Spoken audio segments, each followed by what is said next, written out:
উজানের বাঁধের ধাক্কায় তিস্তা এখন ধুধু বালুচর। ১,৫০০ কোটি টাকার খালে নেই পানি, লক্ষ্যমাত্রার অর্ধেক জমিতেও দেয়া হচ্ছে না সেচ। সৌদি রাষ্ট্রদূতের সঙ্গে প্রধানমন্ত্রীর বৈঠক, অর্থনৈতিক সহযোগিতা, জনশক্তি রপ্তানি এবং জ্বালানি খাতে বিনিয়োগে গুরুত্বারোপ। উত্তরায় পানির সঙ্গে চেতনানাশক মিশিয়ে হত্যা করা হয় গৃহকর্ত্রী আয়েশা আক্তারকে। গৃহকর্মীকে গ্রেপ্তারের পর জানালো পিবিআই।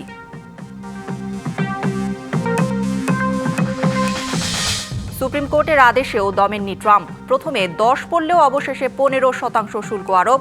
বিভিন্ন বাণিজ্য চুক্তির ভবিষ্যৎ নিয়ে অনিশ্চয়তা। প্রধানমন্ত্রী তারেক রহমানের সঙ্গে সৌজন্য সাক্ষাৎ করেছেন ঢাকায় নিযুক্ত সৌদি আরবের রাষ্ট্রদূত ডক্টর আবদুল্লাহ জাফর এইচ বিন আবিয়া। রবিবার বেলা 11টার দিকে সচিবালয় মন্ত্রিপরিষদ বিভাগে প্রধানমন্ত্রীর কার্যালয়ে দ্বিপাক্ষিক বৈঠক অনুষ্ঠিত হয়। সাক্ষাৎকালে প্রধানমন্ত্রী এবং সৌদি রাষ্ট্রদূত দুই দেশের পারস্পরিক স্বার্থ সংশ্লিষ্ট বিভিন্ন বিষয়ে মতবিনিময় করেন।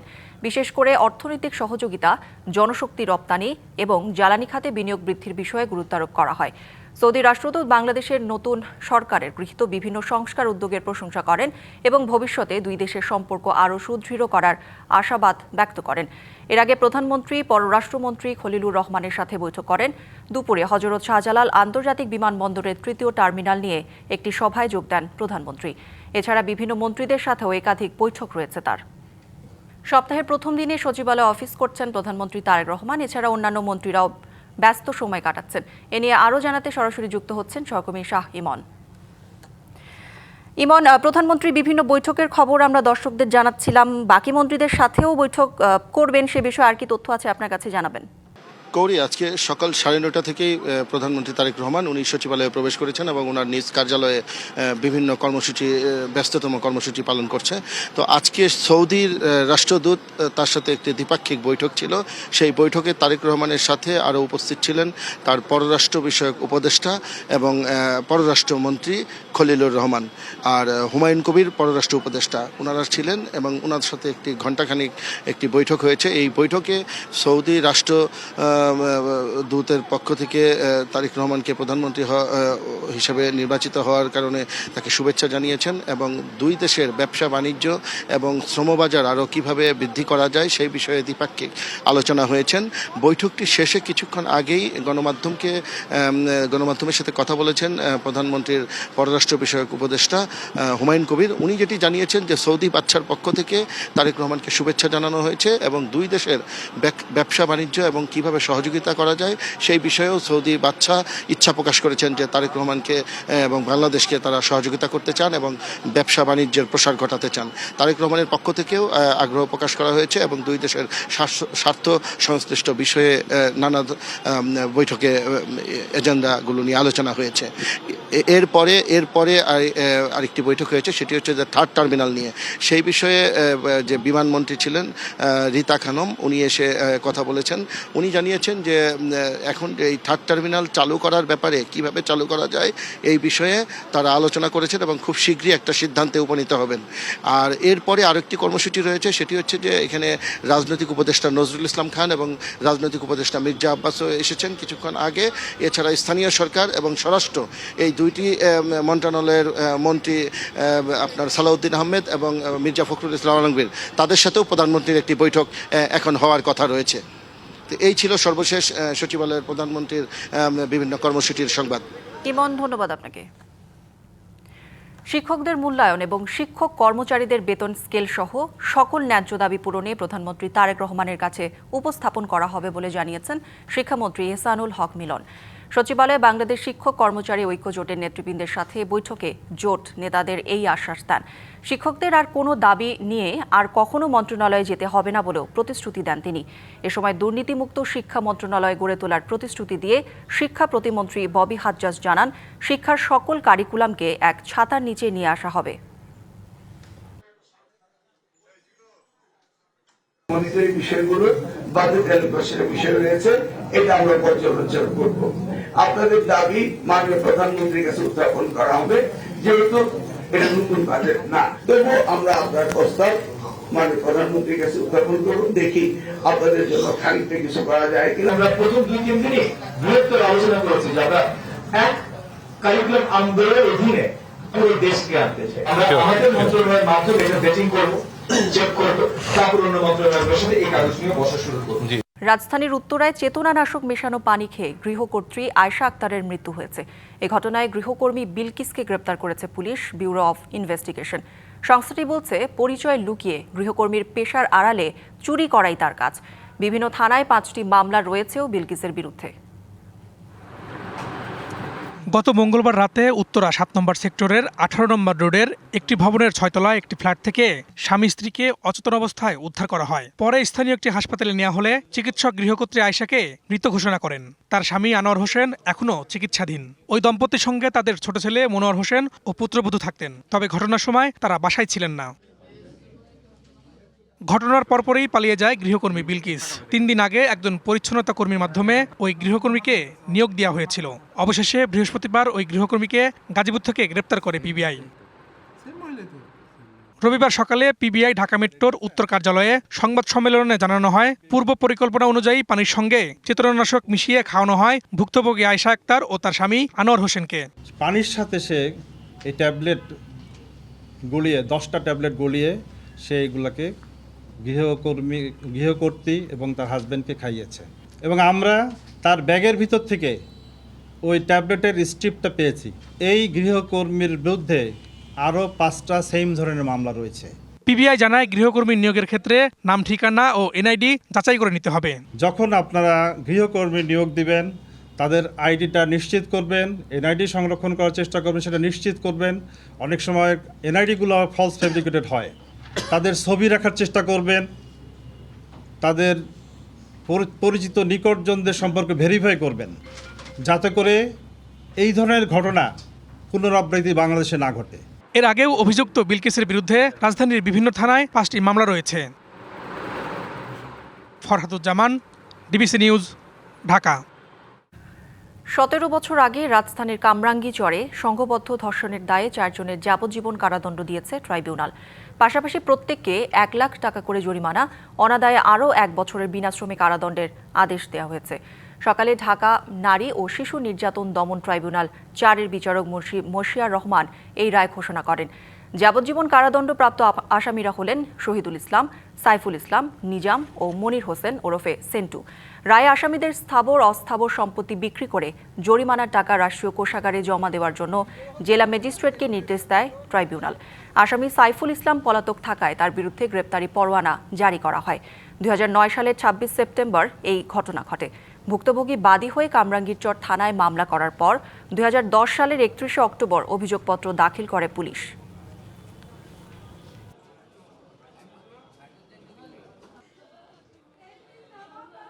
আসামিদেরকে যাবজ্জীবন কারাদণ্ড প্রদান করেন এবং 1 লক্ষ টাকা জরিমানা প্রদান করেন।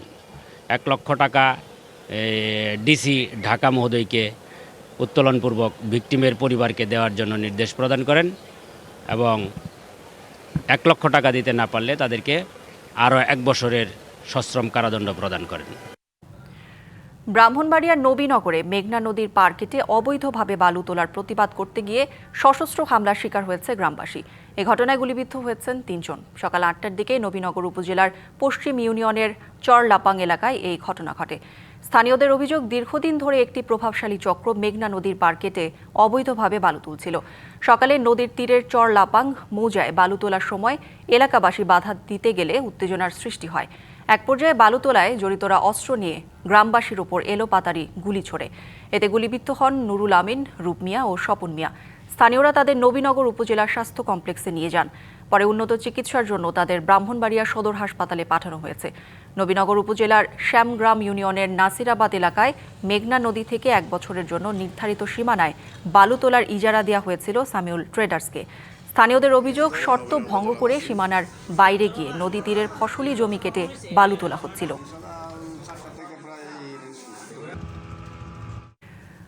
চলতি বছরের জানুয়ারি মাসে 552টি সড়ক দুর্ঘটনায় 546 জন নিহত ও 1204 জন আহতের ঘটনা ঘটেছে বলে জানিয়েছে যাত্রী কল্যাণ সমিতি। রবিবার সংগঠনের মহাসচিব মোহাম্মদ মোজাম্মেল হক চৌধুরীর সই করা প্রেস বিজ্ঞপ্তিতে এই তথ্য তুলে ধরে সংগঠনটি। বাংলাদেশ যাত্রী কল্যাণ সমিতির দুর্ঘটনা মনিটরিং সেল গণমাধ্যম পর্যবেক্ষণে এই তথ্য পাওয়া গেছে। এই মাসে সবচেয়ে বেশি সড়ক দুর্ঘটনা সংঘটিত হয়েছে ঢাকা বিভাগে। ১৩২টি সড়ক দুর্ঘটনায় ১৩৩ জন নিহত ও ৩২৮ জন আহত হয়েছে। সবচেয়ে কম সড়ক দুর্ঘটনা সংঘটিত হয়েছে সিলেট বিভাগে। ২৯টি সড়ক দুর্ঘটনায় ২৮ জন নিহত ও ৬৩ জন আহত হয়েছে। সড়ক দুর্ঘটনায় আক্রান্ত ব্যক্তির মধ্যে ১৫ জন আইনশৃঙ্খলা বাহিনীর সদস্য, ১৩১ জন চালক, ৮৯ জন পথচারী, ৫৩ জন পরিবহন শ্রমিক, ৭৯ জন শিক্ষার্থী, ৯ জন শিক্ষক, ৬২ জন নারী, ৬৭ জন শিশু, ৪ জন চিকিৎসক, ৪ জন সাংবাদিক, ১ জন বীর মুক্তিযোদ্ধা এবং ১১ জন বিভিন্ন রাজনৈতিক দলের নেতাকর্মীর পরিচয় মিলেছে। বরিশালের গৌরনদীতে কাপলাতলী খাল পুনঃখনন কাজ উদ্বোধন করা হয়েছে। সকালে গৌরনদী উপজেলার সরিকল ইউনিয়নে এর উদ্বোধন করেন তথ্য ও সম্প্রচার মন্ত্রী জহিরুদ্দিন স্বপন। তিনি জানান, বর্তমান সরকার তার মেয়াদকালীন সময়ের মধ্যে ২০,০০০ কিলোমিটার খাল খনন কর্মসূচি হাতে নিয়েছে, যা দ্রুত আনুষ্ঠানিকভাবে শুরু হবে। এছাড়া খাল খননের পাশাপাশি সবুজ বনায়নকেও গুরুত্ব দেওয়া হবে, জানান জহিরুদ্দিন স্বপন। বরিশাল, ভোলা, ঝালকাঠি ও পিরোজপুর জেলা সেচ উন্নয়ন প্রকল্পের আওতাধীন গৌরনদীর কাপলাতলা খাল পুনঃখনন প্রকল্পটি স্থানীয় কৃষি ও সেচ ব্যবস্থার উন্নয়নের লক্ষ্যে নেওয়া হয়েছে। আশা করা হচ্ছে এই প্রকল্পটি কৃষি উৎপাদন বৃদ্ধিতে বড় ভূমিকা রাখবে।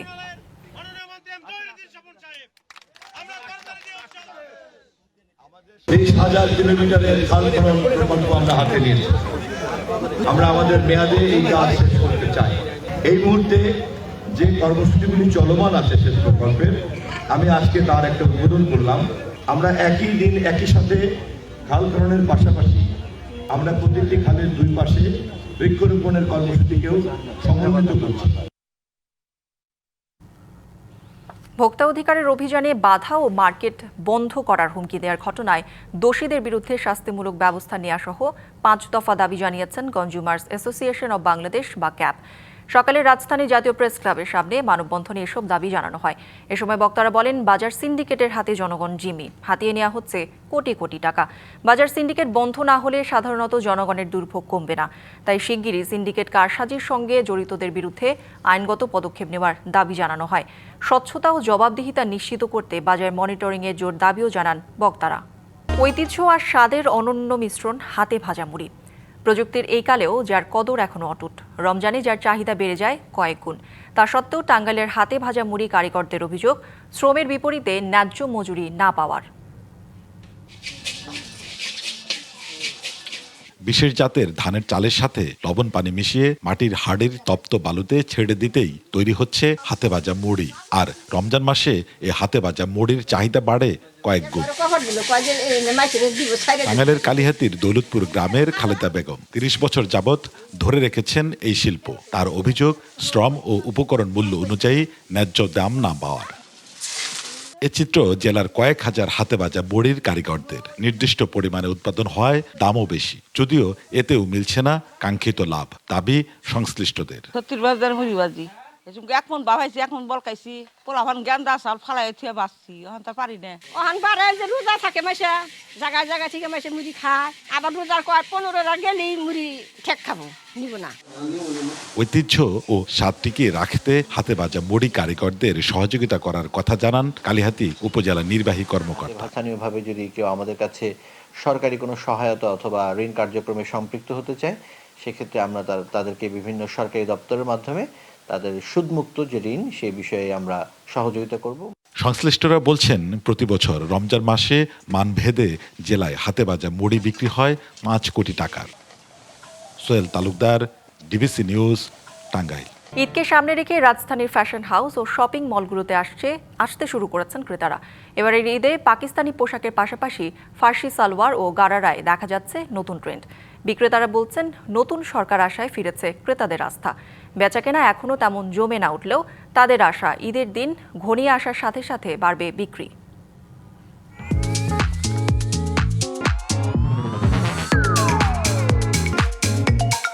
ঈদের ফ্যাশনে এবার যুক্ত হয়েছে নতুন মাত্রা। পাকিস্তানি থ্রি পিসের পাশাপাশি ট্রেন্ডে রয়েছে ফার্সি সালোয়ার ও গারারা।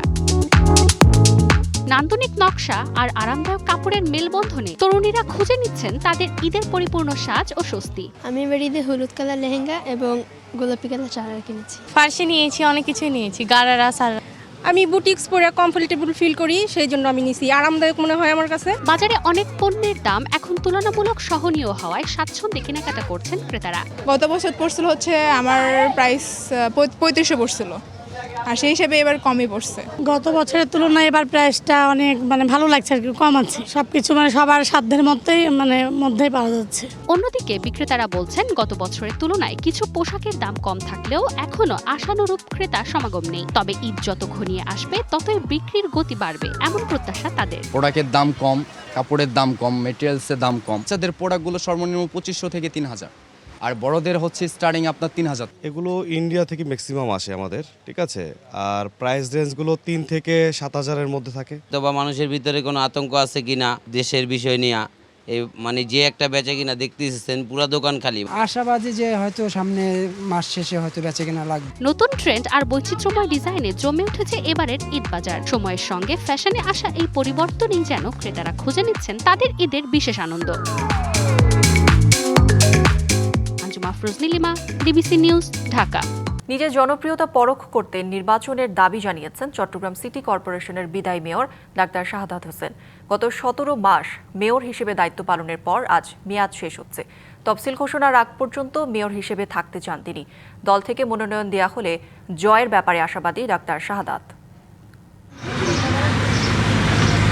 2021 সালের 27 জানুয়ারি চট্টগ্রাম সিটি কর্পোরেশনের নির্বাচনে আওয়ামী লীগের মেয়র প্রার্থী রেজাউল করিম চৌধুরী নির্বাচিত হয়েছিলেন। নির্বাচনে কারচুপির অভিযোগে সে সময় নির্বাচনী ট্রাইব্যুনালে মামলা করেন ডাক্তার শাহাদাত। 5ই আগস্টের পট পরিবর্তনের পর মেয়র রেজাউল ও কাউন্সিলররা কর্মক্ষেত্রে অনুপস্থিত থাকলে সরকারের পক্ষ থেকে সারা দেশের সব স্থানীয় পরিষদ নির্বাচিত প্রতিনিধিদের বাতিল করে প্রজ্ঞাপন জারি করা হয়। চট্টগ্রাম সিটি কর্পোরেশনের প্রশাসক হিসেবে নিয়োগ দেওয়া হয় বিভাগীয় কমিশনারকে। তবে ডাক্তার শাহাদাতের করা সেই মামলায় 2024 সালের 1 অক্টোবর আদালত তাকে মেয়র ঘোষণা করে রায় দেয়। মেয়র তো দেখলাম চেষ্টা করেছে, তবুও ওই যে আবর্জনার বিষয়টা একটু চোখে পড়ে। যদি এখানে কাউন্সিলররা সহ থাকলে মোটামুটি আপনার দেখাশোনাটা একটু ভালো হতো আর কি। এখানে মেয়র কে আছেন বা এখন কে আছেন, এর আগে কে ছিল বা ভবিষ্যতে কে আসবে সেটা না, যিনিই আছেন তিনি যেন তার দায়িত্ব ভালোভাবে পালন করেন, এটা হচ্ছে জরুরি। দীর্ঘ রাজনৈতিক জীবনের ক্যারিয়ারের জনপ্রিয়তা যাচাই করতে নির্বাচন চান ডাক্তার শাহাদাত। নির্বাচনের মধ্যে দিয়ে কতজন লোক আমাকে ভোট দিবে, কতজন লোক আসলে আমাকে লাইক করে, এবং এই যাত্রা আমি মনে করি যে আমার দলেরও অনেক ক্যান্ডিডেট থাকতে পারে, এটা ডেমোক্রেসির একটা অংশ, এবং আমার অপোনেন্ট অন্য অন্য দলের অবশ্যই যখন নির্বাচন হবে তারা তো অবশ্যই থাকবে, এবং আমি মনে করি এই পজিটিভ কম্পিটিশন সব জায়গায় থাকলে পরে গণতন্ত্র প্রাতিষ্ঠানিক রূপ পাবে। সিটি কর্পোরেশনে 41 জন সাধারণ কাউন্সিলর ও 14 জন সংরক্ষিত নারী কাউন্সিলর না থাকায় নাগরিক সেবা দেয়া চ্যালেঞ্জিং ছিল বলে জানান তিনি। মাসুদুল হক, ডিবিসি নিউজ, চট্টগ্রাম। আবারও বিশ্বজুড়ে আমদানি পণ্যের ওপর শুল্ক বাড়ানোর ঘোষণা দিয়েছেন মার্কিন প্রেসিডেন্ট ডোনাল্ড ট্রাম্প। আদালতে তার পুরনো আদেশ অবৈধ ঘোষণার সঙ্গে সঙ্গে শুক্রবার এই ঘোষণা দেন তিনি। আমদানিকৃত পণ্যের ওপর প্রথমে 10% শুল্কের ঘোষণা দিয়ে একদিনের ব্যবধানে তা বাড়িয়ে 15% করেন। যুক্তরাষ্ট্রের সুপ্রিম কোর্ট প্রেসিডেন্ট ট্রাম্পের প্রয়োগ করা বৈশ্বিক আমদানি শুল্ককে অবৈধ ঘোষণা করার পর একদিনের ব্যবধানে শুল্ক হার 10% থেকে বাড়িয়ে 15% করার সিদ্ধান্ত নেওয়া হয়েছে। এ ঘোষণা এমন এক সময়ে এলো যখন যুক্তরাষ্ট্রের সুপ্রিম কোর্ট জানায় প্রেসিডেন্ট একাই ইচ্ছামতো শুল্ক নির্ধারণ করতে পারেন না, কর আরোপের ক্ষমতা কংগ্রেসের হাতে। আদালত 6-3 ভোটে জানায় ট্রাম্প যে আইন ব্যবহার করে প্রায় সব দেশের পণ্যের ওপর শুল্ক আরোপ করেছিলেন তা অসাংবিধানিক। আদালতের এই রায়ের তীব্র সমালোচনা করে ট্রাম্প সেকশন 122 ব্যবহার করে শুল্ক পুনরায় আরোপে নতুন একটি নির্বাহী আদেশে স্বাক্ষর করেন। তবে এ আইনের অধীনে সর্বোচ্চ 15% পর্যন্ত শুল্ক আরোপ করা যায়, যদিও কংগ্রেস অনুমতি না দিলে তা 150 দিনের বেশি কার্যকর থাকে না। সরকারি তথ্যানুযায়ী আগের শুল্ক থেকে যুক্তরাষ্ট্র ইতোমধ্যে প্রায় $133 বিলিয়ন আদায় করেছে। আদালতের রায়ের পর 1000-এর বেশি আমদানিকারক প্রতিষ্ঠান অর্থ ফেরতের দাবিতে মামলা করেছে। বিশ্লেষকদের মতে বড় কোম্পানিগুলো তুলনামূলক সহজে টাকা ফেরত পেলেও ছোট প্রতিষ্ঠানগুলোর জন্য প্রক্রিয়াটি জটিল ও সময় সাপেক্ষ হতে পারে। এদিকে বিভিন্ন দেশের সঙ্গে যুক্তরাষ্ট্রের চুক্তির ভবিষ্যৎ নিয়েও তৈরি হয়েছে অনিশ্চয়তা। তবে ব্রাজিলের মতো যেসব দেশের ওপর অতিরিক্ত শুল্ক আরোপ করা হয়েছিল সেসব দেশ সাময়িকভাবে কম শুল্কের সুবিধা পেতে পারে। যুক্তরাষ্ট্রের অভ্যন্তরীণ রাজনীতিতেও এটি একটি বড় ইস্যু হয়ে দাঁড়িয়েছে। ডেমোক্র্যাট নেতাদের অভিযোগ, এই শুল্ক নীতির কারণে মানুষের ব্যয় বেড়েছে। ক্যালিফোর্নিয়ার গভর্নর ট্রাম্পের সমালোচনা করে বলেন, এই নীতি জনগণের স্বার্থের পরিপন্থী। সব মিলিয়ে ট্রাম্পের নতুন শুল্ক বৃদ্ধি সিদ্ধান্ত আন্তর্জাতিক বাণিজ্য, বৈশ্বিক অর্থনীতি এবং মার্কিন রাজনীতিতে যেন নতুন করে উত্তেজনা সৃষ্টি করেছে। Rahnuma Fermin, DBC news desk. আবারও সরকার বিরোধী ছাত্র আন্দোলনে উত্তাল ইরান। গত মাসের ভয়াবহ দমন পীড়নের পর প্রথম এত বড় প্রতিবাদ দেখা গেছে দেশটিতে। আর এই বিক্ষোভে নেতৃত্ব দিচ্ছে শিক্ষার্থীরা। শনিবার রাজধানী তেহরানের শরীফ ইউনিভার্সিটি অফ টেকনোলজিতে কয়েকশো শিক্ষার্থী বিক্ষোভ মিছিল করেন। এছাড়া শহীদ বেহেশতি বিশ্ববিদ্যালয় এবং আমির কবির ইউনিভার্সিটি অফ টেকনোলজিতেও শিক্ষার্থীদের বিক্ষোভ ছড়িয়ে পড়েছে। আন্দোলনকারী এবং সরকার সমর্থকদের মধ্যে পাল্টাপাল্টি অবস্থানের ঘটনাও ঘটেছে। এদিকে ইরানের উত্তর পূর্বাঞ্চলের শহর মাশহাদেও বিক্ষোভ মিছিল করেছে শিক্ষার্থীরা। জানুয়ারিতে গণ আন্দোলনে নিহত কয়েক হাজার মানুষের স্মরণে এই কর্মসূচি পালন করেন তারা।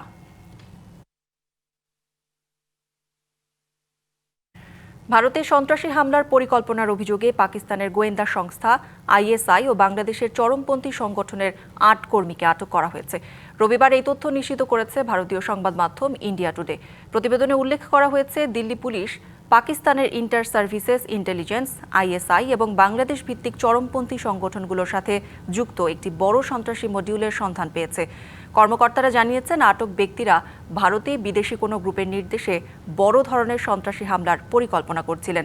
তামিলনাড়ুর তিরুপুর জেলার পোশাক কারখানা থেকে মিজানুর রহমান, মোহাম্মদ শাবাত, উমর মোহাম্মদ লিটন, মোহাম্মদ শহীদ এবং মোহাম্মদ উজ্জ্বল নামে 6 জনকে আটক করেছে। এছাড়া পশ্চিমবঙ্গ থেকে 2 জনকে আটক করা হয়েছে। সংবাদে এই ছিল এখনকার মতো। ডিবিসি নিউজের সংবাদগুলো পড়তে ভিজিট করুন dbcnews.tv আর ভিজিট করুন ডিবিসির ফেসবুক পেজ এবং ইউটিউব চ্যানেল ডিবিসির সঙ্গেই থাকুন।